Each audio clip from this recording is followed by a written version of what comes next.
Well, I mean, it's pretty clear that the office hours, that they're open most days about 9 or 10, occasionally as early as 7, and there should be an addendum there, depending on what happened yesterday.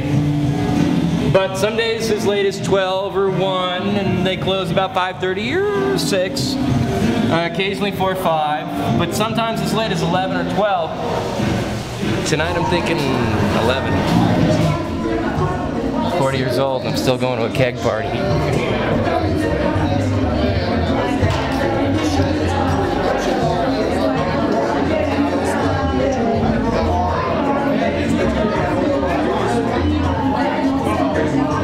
Traditionally, in mass-marketed beer, they only wash and sanitize the bottles, but here in Asheville, they wash, jive, and sanitize the bottles.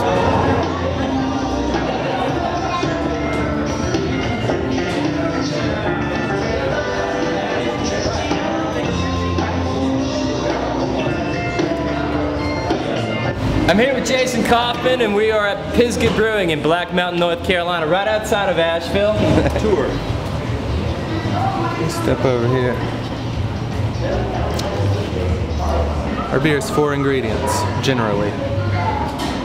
Yeast, malted barley, hops, and water. This is organic beer, right? Mm-hmm. Yeah, all this grain is organic.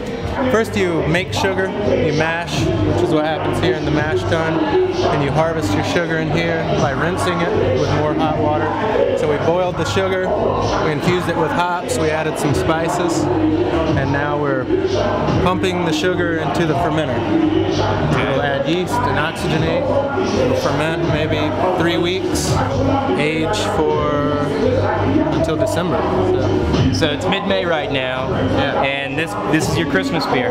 What do you call it? Baptista. Baptista, why? We named it after the father of pneumatic chemistry. He coined the phrase, he figured out what CO2 was. So CO2 is a big part of beer.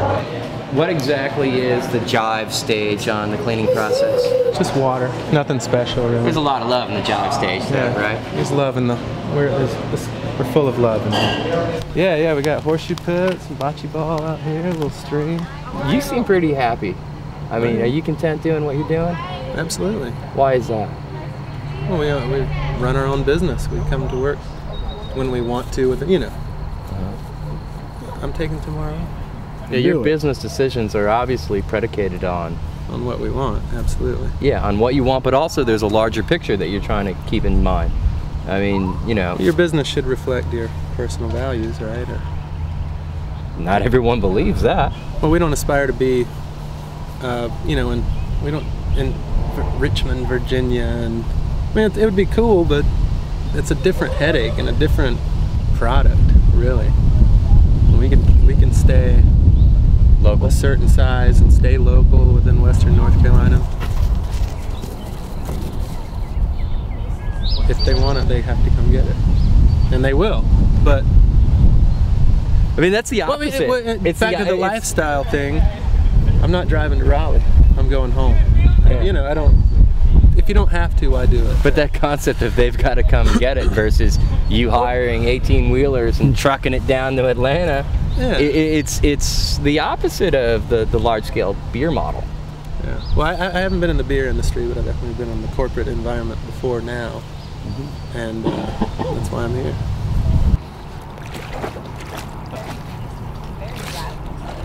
You after a crawdad girl? I think he's got a crawdad. I think she is after one.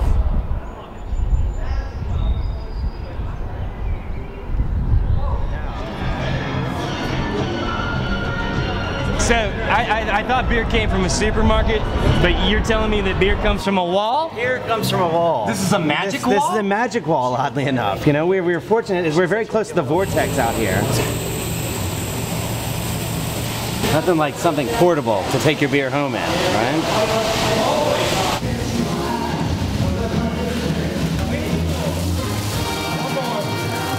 Growler, sir. I got a little souvenir, a little local souvenir of Pisgah Pale.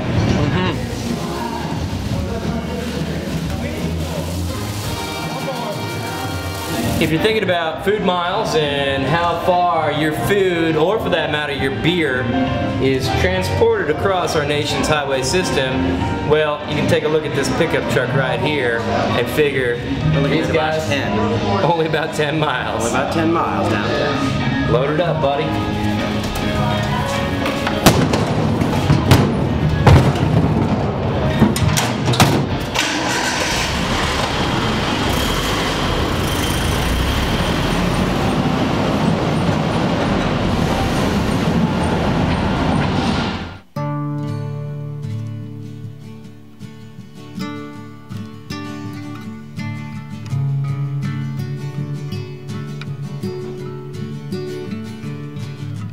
I'm heading out to go see Charlie to tell him how my week went, and it's been a great week.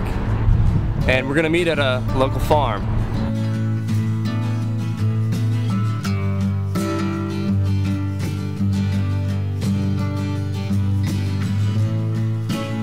We passed a development on the way to this farm, and all the land's being plowed up and bulldozed out, and it's going to be covered up with homes soon, and it'll never be farmland again.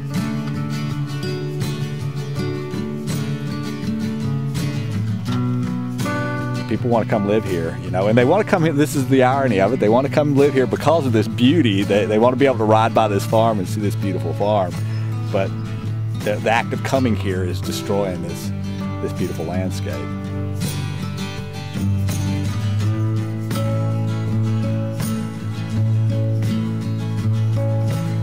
What we need to have is good, strong, profitable farms in order for them to keep staying on this land.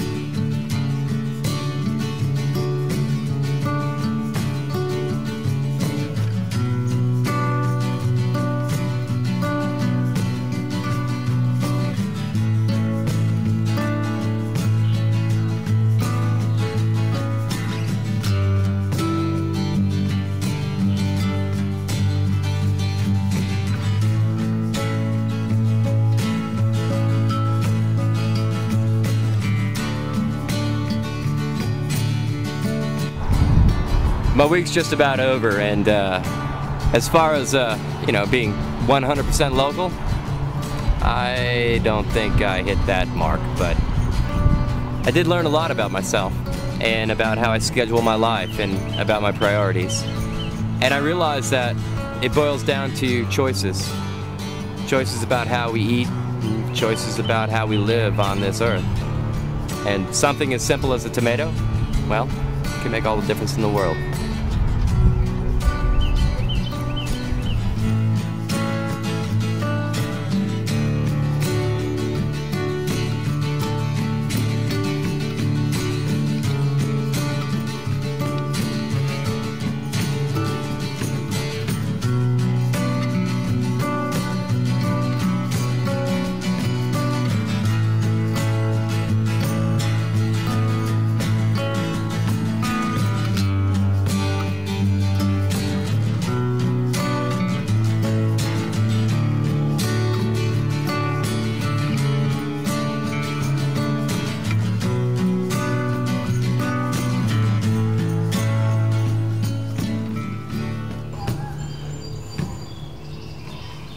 Dissatisfied with my marriage, I turned to food for love.